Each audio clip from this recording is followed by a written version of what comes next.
এখানে অনেক ছোট ছোট বড় বড় সুন্দর সুন্দর রিসর্ট আছে। আমার বাঁ দিকে হচ্ছে শঙ্করপুর বিচ। এসছি যখন এত দূর, একবার দীঘা দর্শন করেই যাই। ভিউটা শুধু দেখুন। ভিড় আজকে, কারণ আজকে সানডে। হ্যালো,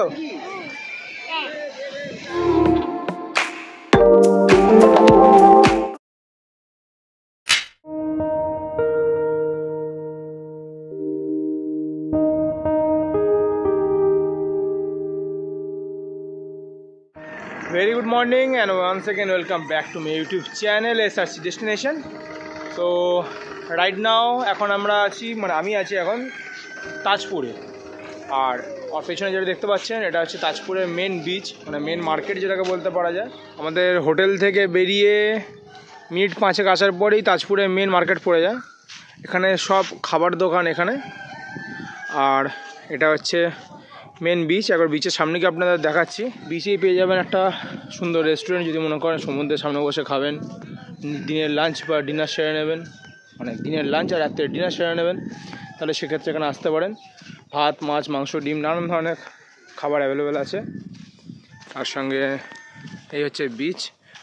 বিচে এখন জল একটুও নেই। এবারে আমাদের বেরোনোর পালা এখান থেকে। কালকে আমরা পরশু দিনকে জার্নি শুরু করেছিলাম, কালকে ছিলাম তাজপুরে। আশা করি ভিডিও আপনাদের ভালো লেগেছে, হয়তো সব ইনফরমেশান দিয়ে উঠতে পেরেছি। এবার আমরা বেরোবো এখন। এখন ব্রেকফাস্ট করে নিয়ে বেরোবো নাকি বেরিয়ে ব্রেকফাস্ট করবো সেটা এখন ডিসাইড হয়নি। টাইম হয়েছে এখন 7:30। চলুন যাওয়া যাক হোটেলের দিকে, দেন আপনাদের সঙ্গে দেখা হচ্ছে ডাইরেক্ট গিয়ে মোটো ব্লগিং সেটআপে। টাইম হয়েছে এখন দুপুর 12টা। এখন বেরিয়ে যাচ্ছি তাজপুর থেকে। আজকে ডেস্টিনেশন হচ্ছে আমাদের কলকাতা, যেতে মোটামুটি 5 ঘন্টা লাগবে। সো এখান থেকে আমরা বেরিয়ে পড়লাম এখন বাড়ির দিকে, মানে কলকাতার দিকে। বেরোনোর কথা ছিল আমাদের সকাল 8টার সময়, বাট ফ্যামিলি নিয়ে এলে যেটা হয় সবাই লেটই হয়ে যায়, তার জন্য টাইম এখন হয়ে গেছে 12:40। এখানে অনেক ছোট ছোট বড় বড় সুন্দর সুন্দর রিসর্ট আছে, বাট এগুলো কোনোটাই সি ভিউ পাবেন না, বাট সি বিচ সামনেই একদম। এই টাইমটায় এখানে প্রচণ্ড পরিমাণে গরম লাগছে এখন, যদি এমনি গরম এখানে ভালোভাবেই পড়ে গেছে, শুধুমাত্র সন্ধ্যেবেলার দিকে যেহেতু সমুদ্রের হাওয়াটা দেয়, তাই সেই সময়টা কোনো গরম লাগছে না, সুন্দর লাগছিল কালকে যখন আমরা এখানে টাইম স্পেন্ড করছিলাম। সো হাতে টাইম আছে বলে আমরা একবার ভাবছি যে একটুখানি সমুদ্রের পাড় থেকে ঘুরে আসি। আর এই জায়গাটা দেখুন এখন কি দারুণ লাগছে। এই জায়গাটা এখন অসাধারণ লাগছে। এই জায়গাটা এখন বাঁদিকে সমুদ্র, তার সামনে দিয়ে আমরা যাচ্ছি। রাইট নাও আমরা এখন চলে এসেছি শঙ্করপুরে। আমার বাঁদিকে হচ্ছে শঙ্করপুর বিচ। অ্যাকচুয়ালি এখন ঢেলে সাজানো হয়েছে, পুরো দীঘা সিটিকেই খুব সুন্দরভাবে সাজানো হয়েছে। তাজপুর বিচটাকেও সুন্দর সাজানো হয়েছে, মন্দারমণি বিচও সুন্দর সাজানো হয়েছে। আর এটা হচ্ছে শঙ্করপুর বিচ, দীঘা মোহনা সোজা 8.5 কিলোমিটার। এদিকে ফিশিং বোট, যেমন কালকে দেখিয়েছিলাম, আজকে ওইদিকে ফিশিং বোট আছে। আর আমাদের রাস্তাটা ঘুরে ওদিকে যাবে। একটা করে ব্রিজ ক্রস করছি আমরা, আর একটা করে ডেস্টিনেশনে পৌঁছাচ্ছি আমরা। আর যেটা ভাবছি যে যখন এসছি যখন এত দূর, একবার দীঘা দর্শন করেই যাই। আজকে স্টে করবো না, বাট একবার দীঘাতে রাউন্ড আপ মেরে ওখান থেকে বেরিয়ে যাবো। যদি ওখানে কিছু খাওয়া দাওয়া করে, ডাব কিছু খাওয়া দাওয়া করে, সেটা করবে, দেন আমরা ওখান থেকে বেরিয়ে যাবো। আর তার সঙ্গে দেখেও নেবো একবার যে জগন্নাথ টেম্পলের কী অবস্থা। ভিউ যেটা দেখবা সেটা হচ্ছে ভিউ, যেটা দেখবা সেটা হচ্ছে রোড কন্ডিশন। দারুণ রোড কন্ডিশন, দারুণ ভিউজ। কিন্তু কোনোটা খেতে বাড়ি হয় না কিন্তু ডান দিকে, এগুলো সব ভেরি, এগুলো সব মাছের ভেরি।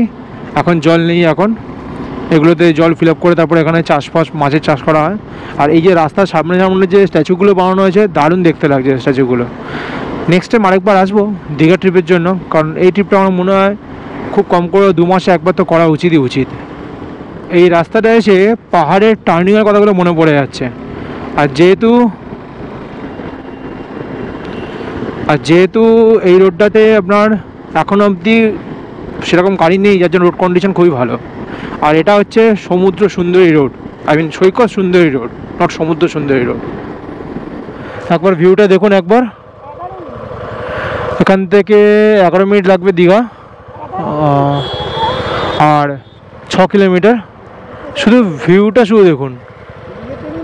যারা এমনি আসবেন, যারা বাই রোডে যারা আসবেন, তারা এই রাস্তাটা দিয়ে অ্যাকচুয়ালি দীঘা ঢুকতে হয়। আর এই যে ওপরের রাস্তাটা, এটা মোহনা হয়ে দীঘার দিকে নিয়ে যায়। এই হচ্ছে দীঘার গেট। আর এখান থেকে আমরা নেব বাঁ দিকে টার্ন নেবো আমরা এখান থেকে দীঘার দিকে। প্রথমে পড়বে আমাদের ওল্ড দীঘা, দেন পড়বে নিউ দীঘা। রাইট নাও আমরা এখন আছি ওল্ড দীঘাতে। এটা হচ্ছে ওল্ড দীঘার প্রপার মার্কেট, যেখানে হোটেল পাওয়া যায়। আমি প্রথমবার ছিলাম এই গলির মধ্যে। এই হচ্ছে দীঘার জগন্নাথ টেম্পল, যে টেম্পল পুরীর মন্দিরের আদলেই তৈরি করা। এখান থেকে দেখলে বুঝতে পারবেন যে মন্দিরটা কত বড় তৈরি হচ্ছে, এবং বড় বড় সব পাথরের চাই এনে রাখা হয়েছে মন্দির তৈরির জন্য। এটাই হচ্ছে দীঘার শ্রী জগন্নাথ মন্দির, যেটা এখানকার শ্রেষ্ঠ আকর্ষণ হয়ে উঠতে চলেছে। এখন আমরা আছি প্রপার দীঘাতে। ডান দিকে সব বড় বড় হোটেলগুলো, আর বাঁ দিকে সমুদ্র। এই সামনেটা বসে মার্কেট। এখানে একটা রাউন্ড আপ মারবো, বেরিয়ে আমরা আবার সামনের দিকে এগিয়ে যাবো। নর্মালি আমি যেটা প্রেফার করি, দীঘা এলে পরে দীঘাতে রুম বুক করে আসবেন। বারবার বলছি, দীঘা এলে দীঘায় রুম বুক করে আসবেন, কারণ এখানে কিন্তু হোটেলের প্রবলেম প্রচুর থাকে। আমরা এসে পড়েছি দীঘাতে, আর এখন চা খাওয়া হচ্ছে আমাদের। আমরা এখানে আমাদের বাইক পার্কিং করে দিয়েছি, মানে একটু চাটা খেয়ে পার্কিং করলাম। এদিকে মার্কেট এখন পুরো বন্ধ। আজকে প্রচণ্ড ভিড় আজকে, কারণ আজকে সানডে। সানডে মানে তো বাঙালির আনন্দের দিন। সো আজকে এদিকে প্রচণ্ড ভিড়। এখানে নানান জলের অ্যাক্টিভিটিসও হচ্ছে। এখানে দেখতে পাচ্ছেন কতটা ক্রাউড। তো আমরা এখানে খানিকক্ষণ দাঁড়াবো, দাঁড়িয়ে কিছু খাওয়া দাওয়া করবো হয়তো, বা নাও করতে পারি খাওয়া দাওয়া, একটু টাইম স্পেন্ড করে দেন এখান থেকে বেরিয়ে যাবো কলকাতার দিকে। এখান থেকে কলকাতার ডিস্টেন্সটা বেড়ে গেল কিছুটা। তো চলুন দেখা যাক কী করি আমরা, কোথায় গিয়ে খাই না খাই। এখানে নানু এসছে। নানু কোথায় এসছে? এটা দীঘা। তো ফার্স্ট টাইম নানু দীঘা আসে। এখন তো মনে হচ্ছে তাজপুর না আসে দীঘা এলেই হয়তো ভালো লাগতো। তো ঠিক আছে, পরের বার আবার নিয়ে আসবো ওকে দীঘা। আর যেও না এই দিয়ে ঘোরো। কেমন লাগছে বল এই জায়গাটা? কোনটা ভালো? আগেরগুলো ভালো না এখনটা ভালো? ওটা ভালো, আগেরটা ভালো? আচ্ছা যাক দিয়ে, তাহলে ভালো, আগেরটাই ভালো লেগেছে বেশি। কোনটা খাবে? এইটা খাবে? তো গোলা লাল দিয়েছে।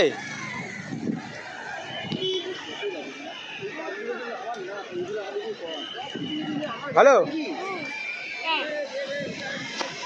কি তোরটা কি কালার? লাল না তো, লাল না, এটা অরেঞ্জ কালার। প্রচুর ক্রাউড আজকে এখানে, তার সঙ্গে প্রচণ্ড গরম। এবার এখান থেকে ডাব খেয়ে দেন আমরা বেরোবো, বাড়ির দিকে যাব। হচ্ছে দীঘার মার্কেট। সো পায়ে হেঁটে না ঘুরে আমি এখন বাইকে করেই ঘুরছি, কারণ আমরা বাইকে উঠে পড়েছি, বাট আমাদের বাকি পার্টনাররা এখন মার্কেটিং করছে, তাই আমরা এখন বাইকে করেই ঘুরছি আর আপনাদেরকে মার্কেট দেখাচ্ছি। এগুলো সব দুপুরবেলা খাওয়ার দোকান। আপনারা যদি মনে করেন এখানে এসে খাবেন, তাহলে অনায়াসে এখানে এসে লাঞ্চটা সেরে নিতে পারেন। আমরা এখন দীঘা থেকে বেরোচ্ছি। দীঘার এটা ছিল একটা শর্ট ট্রিপ, কারণ আমরা মন্দারমণিতে ছিলাম, তাজপুরে ছিলাম, তো দীঘা শঙ্করপুরটা একবারে দেখিয়ে নিলাম। যদি কেউ মনে করেন যে প্রাইভেট বাসে আসবেন, তাহলে এইখানে হচ্ছে স্ট্যান্ড, হোটেল অম্বালিকার ঠিক উল্টো দিকে। আর যদি কেউ গভর্নমেন্টের বাসে যদি আসে যান, তাহলে পরে হোটেল অম্বালিকার পাশে হচ্ছে গভর্নমেন্টের স্ট্যান্ড, একদম পাশেই হচ্ছে গভর্নমেন্টের স্ট্যান্ড, আই মিন গভর্নমেন্ট বাসের স্ট্যান্ড। এই হচ্ছে দীঘা স্টেশন। তো এই অম্বালিকা হোটেলটা একদম দীঘা স্টেশনের কাছেই একদম। আমি আগেরবার এখানে ছিলাম, এর জন্য আমার নামটা মনে আছে এবং হোটেলটাও মনে আছে। এই হচ্ছে পুরীর মন্দিরের আদলে তৈরি করা ওয়েস্ট বেঙ্গলের জগন্নাথ টেম্পল, যেটা দীঘায় তৈরি হচ্ছে। আমাদের ডেস্টিনেশন আবার কিছুটা চেঞ্জ হলো, আমরা এখন যাচ্ছি আবার দীঘার মোহনার দিকে। হাতে আমাদের টাইম আছে, তাই ভাবলাম একবার মোহনাটাও ঘুরেই নিই, কারণ আমি আজ পর্যন্ত কোনোদিনও মোহনা আসিনি। এই নিয়ে আমি 4 টাইম দীঘা এলাম, আর 3বারই এসছি আমি বাইক কারে। সো এবার ভাবলাম যে যখন এসছি তখন আবার মোহনাটা ঘুরেই নিই। এই বোর্ডটা এখন তৈরি হচ্ছে, এগুলো সব ফিশিং বোর্ড এগুলো।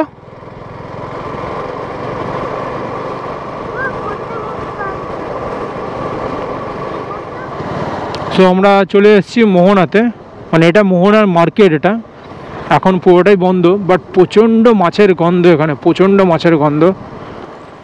সো আমরা এসে গেছি মোহনাতে, মোহনা মার্কেট তো ওটা ছিল, আর এই হচ্ছে মোহনা। ওই জায়গাটায় যাওয়া যায় হেঁটে। ইলিশ আছে, ভেটকি, পমফ্রেট, গলদা চিংড়ি, কাঁকড়া। সো এখানে সব ফ্রোজেন ফিশ পাওয়া যাচ্ছে, এগুলো সব ফ্রোজেন ফিশের মার্কেট।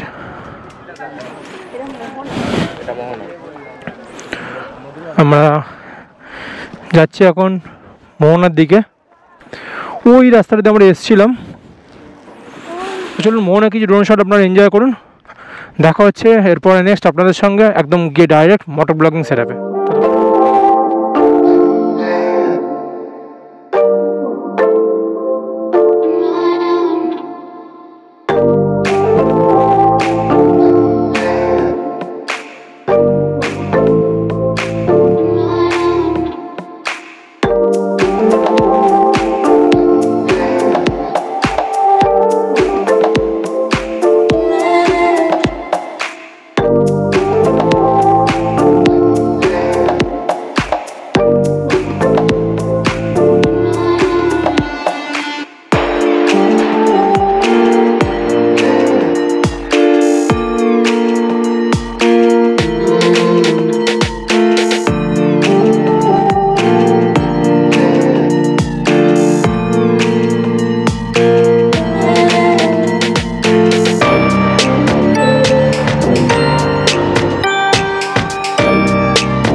আশা করি আপনাদের ড্রোন শটটা ভালো লেগেছে। এটা হচ্ছে দীঘার মোহনা। এখন আগে তো পুরোটাই বোল্ডার ছিল, বাট এখন বেশ সুন্দর রাস্তা করে দিয়েছে, সামনে একটুকুনি জায়গা শুধু বোল্ডার আছে। টাইম হয়েছে 4:23, আমরা মোহনা থেকে বেরিয়ে পড়লাম আবার কলকাতার উদ্দেশ্যে। চেষ্টা আছে এখান থেকে মোটামুটি 6টার মধ্যে নন্দকুমারটা ক্রস করে নেওয়ার, কারণ নন্দকুমারের ওখানে অবধি অনেক জায়গায় সিঙ্গেল লেন পাওয়া যায়। এই হচ্ছে দীঘার গেট, বিশ্ববাংলা গেট।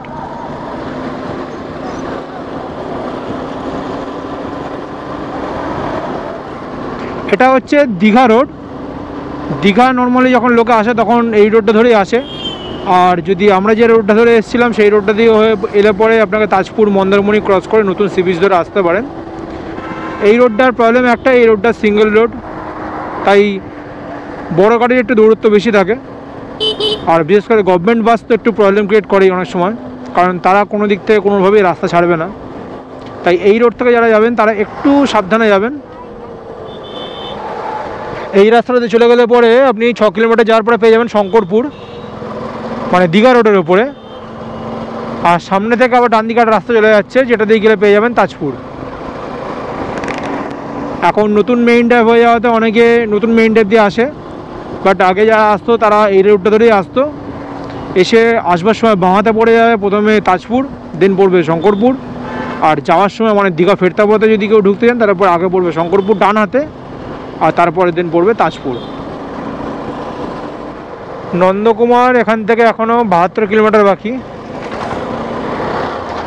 আর এই ডান দিকে যে রাস্তাটা যাচ্ছে এই রাস্তাটা চলে যাচ্ছে তাজপুরের দিকে।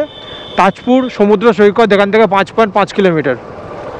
এই যে জায়গাটা, মানে এই যে স্টেজটা, এই স্টেজটা দীঘার আমার সবচেয়ে ফেভারিট স্টেজ, কারণ এই জায়গাতে গাছগুলো দুপাশে দাঁড়িয়ে থাকে, মাঝখান থেকে রাস্তাটা সুন্দর হয়ে সোজাসুজি একদম চলে গেছে, তাই এই জায়গাটা আমি খুব এনজয় করি। রাইট নাও আমরা হাতিবাড়িয়া ক্রস করছি, মহিষগড় হাতিবাড়িয়া। এই রোডগুলো খুব সুন্দর রোডগুলো করেছে, রোডগুলো অনেক বড় করে দিয়েছে, যার জন্য এই রোডগুলোতে কোনো প্রবলেম হয় না খুব একটা। কিন্তু হ্যাঁ, এখানে প্রচুর মাছের গন্ধ পাওয়া যাচ্ছে। আই গেস কাছাকাছি নিশ্চয়ই আবার কত বেরিয়ে আছে মাছের। টাইম হয়েছে এখন 5:40 আর আমরা এসে পড়েছি নাচিন্দা কালীবাড়িতে। এই ডান দিকে হচ্ছে আমার নাচিন্দা কালীবাড়ি, আর আমরা সোজা যাব কলকাতার দিকে। সূর্য মোটামুটি অস্ত চলে গেছে, শুধু একটা আভা রয়ে গেছে। আমরা জাস্ট নাও কোলাঘাট ক্রস করছি। আমরা এখন প্রথমে দাঁড়িয়েছিলাম শেরে পাঞ্জায়, বাট আজকে যেহেতু সানডে, শেরে পাঞ্জায় বিভৎস ভিড়। আমার মনে হলো না যে সেখানে এখন খুব তাড়াতাড়ি কিছু পাওয়া যাবে অর্ডার দিলে, কারণ আমাদের সকাল থেকে আজকে কোনো লাঞ্চও নেওয়া হয়নি। সে সকালবেলা যে যার মতন ব্রেকফাস্ট করেছিল, আমি তো নিজেও ব্রেকফাস্ট করিও নি। সো যার জন্য বেরিয়ে এলাম ওখান থেকে। আমরা জাস্ট ব্রিজটা ক্রস করব, ব্রিজটা ক্রস করে দেন আমরা দাঁড়াবো। যাওয়ার সময় দাঁড়িয়েছিলাম ঘোষ হোটেলে, আর এখনও দাঁড়াবো ঘোষ হোটেলে দাঁড়াবো। প্রত্যেক কটা হোটেলে আজকে প্রচণ্ড ভিড়। এখন 8:24 আর আমরা এসেছি ঘোষ হোটেলে, কারণ ওদিকে শেরে পাঞ্জাবে খুব ভিড় ছিল। এখানে আমরা অর্ডার দিয়েছি তন্দুরি রুটি, রাইস, তার সঙ্গে চিকেনের 2টো আইটেম। ট্রিপ এখানকার মতন এখানেই শেষ। তাও আশা করি হয়তো আপনাদের ভালো লেগেছে পুরো ট্রিপটা। ভালো লাগলে পরে লাইক কমেন্ট শেয়ার করতে ভুলবেন না, তার সঙ্গে আমার চ্যানেলটা সাবস্ক্রাইব করতেও ভুলবেন না। চলুন দেখা হচ্ছে খুব তাড়াতাড়ি নতুন কোনো ট্রিপে, নতুন কোনো জার্নি নিয়ে। ততক্ষণ সবাই সাবধানে থাকবেন, ভালো থাকবেন, সুস্থ থাকবেন। চলুন দেখা হচ্ছে খুব তাড়াতাড়ি।